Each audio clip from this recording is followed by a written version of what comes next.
natural disaster that took place. It is, in fact, an update that we are bringing to you from Wayanad in Kerala with regards to the multiple landslides that struck, the tragedy that struck that place. Let's get into the depths of the story right away. At least 270 people have been killed and over 200 injured in the devastating landslides in Kerala's Wayanad district. The toll is expected to rise as rescuers continue to search through the debris. More than 180 people remain missing and over 300 houses have been completely destroyed in the Mundakkai and Churalmala areas of the district. Leader of the opposition, Rahul Gandhi, will be visiting his former constituency of Wayanad on Thursday and meet victims staying in the relief camps set up for the victims of the Churalmala landslide in Mepadi and the injured individuals in various hospitals. He is, in fact, scheduled to arrive at the Kannur airport at 9:45 a.m. Although his visit was initially planned for Wednesday, it was postponed at the request of the rescue personnel. Congress General Secretary Priyanka Vadra will also be in Wayanad on Thursday to meet several families affected by the landslides. Both leaders are expected to visit the relief camps at the Government High Secondary School and St. Joseph the UP school in Mepadi. Additionally, they will visit Dr. Mopin's Medical College in Mepadi. With that, in fact, let's cut across to our colleague Vivek Narayanan, who's consistently been bringing us reports and updates as to how things have been developing in Wayanad. Vivek, a very good morning to you. Very firstly, help us understand what is the death toll currently. We see the numbers going up with each passing hour.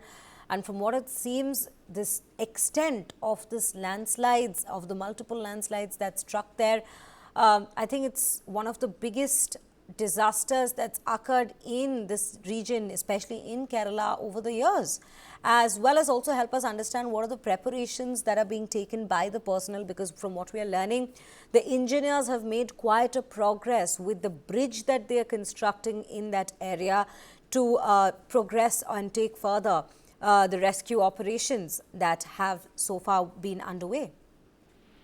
Yes, right. As we speak right now, the death toll is 276. Yesterday night it was shown at 249, but it's 276 as of now, and more than 200 people are still missing. Nearly 195 are injured and are receiving treatment at various hospitals. That includes private and government hospitals across Wayanad and Malappuram at this point of time. Now, the biggest priority right now for the army units is the construction of the Bailey Iron Bridge, in Churalmala, which is 5 kilometers away from Mundakkai, where the disaster took place. Now, this is the biggest challenge right now. The construction has begun yesterday night at 11 o'clock. Remember, yesterday it was raining when this construction began, and that was the biggest hurdle. But at this point of time, the sun has begun shining, and now hence there is a kind of sunlight over there, and the rain is subsided, due to which the construction is progressing in a very fast pace.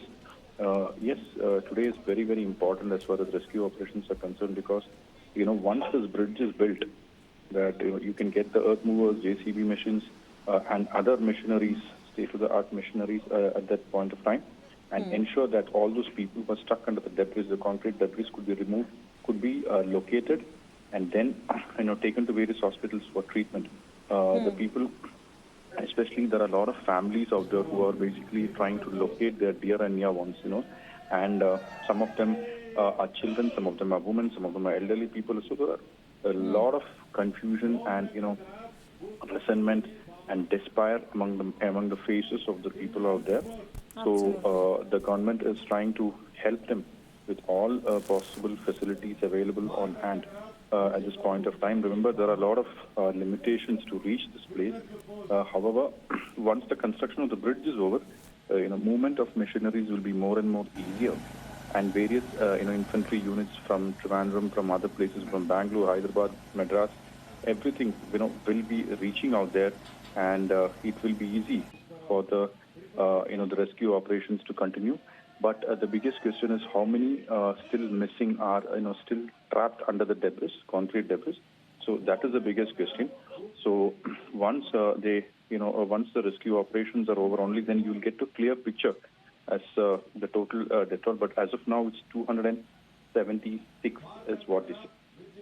I'm sorry, I interrupted you there, but I also want to understand, given the number of hours that's passed since this incident took place, help us also understand how many people, or rather, when the rescue operations still continue, how many survivors are still there, or at least the personnel that's been deployed there, how many people do they still expect have survived despite the land being stuck in the situation? And what's the ratio of, people whose bodies are being recovered from under the debris and those who've survived the landslides but are still stuck? Yes, on this particular matter, I have spoken to a NDRF unit chief yesterday at the spot. He said that, they have absolutely no clear idea about, those people who have survived because, see, these are clay, clay and mud. These are loose soil. So basically, once the entire house gets submerged under the mud, there is issues with the oxygen intake. There is the problems, and how can they survive for a very long time? Because most of them are children and elderly people and elderly women. We don't know their health conditions at that point of time. But yesterday, if you look at, there has been at least 10 such people, 10 to 12 such people who were stuck under the debris, concrete debris, whom they managed to pull out, and who were taken to the hospital, and they have been given treatment right now, and they have survived. Yes, we are expecting more such survival rates at this point of time. That is exactly why, the army is constructing the Bailey Bridge at a very fast pace to ensure that the concrete cutters and the state-of-the-art machineries are, brought there so that, it could be used to remove the debris and ensure that, these people are moved out as early as possible so that, no more deaths are reported. Absolutely. In fact, Vivek, also help us understand, we know that Rahul Gandhi and Priyanka Gandhi both are to visit Wayanad today. What is the exact weather update that we are receiving from the area? Because yesterday we realized that they had postponed their visit given the torrential rainfall that continued in this region. Today, what is the situation like? Because I remember for a brief time yesterday, you had told us that the sun was again out in the region. Are we looking at a similar situation today, or does the weather conditions continue to be adverse? See, from today morning, 7:30 onwards, 7 o'clock onwards, the weather is in a favorable condition. Right. The sun is shining, but as the day progresses, and if you look at the kind of weather which we are receiving, it moves in a very unpredictable manner. You never know whether it, all of a sudden it will start raining, because this is the same thing that happened yesterday. In the afternoon, it was sunny, but by evening around 7 o'clock, it was again, raining heavily. So at this point of time, yes, it is favorable. The weather conditions are favorable for the rescue and search operations, and the team, the army units and the NDRF is expecting that the weather will remain favorable throughout the day. Right. Because that is exactly what they want. Because if it starts raining heavily and the water level increases, it becomes difficult for the construction of the bridge to continue at a fast pace. It again get delayed, and once it becomes night, again they have to stop their work. So that is a problem. So before.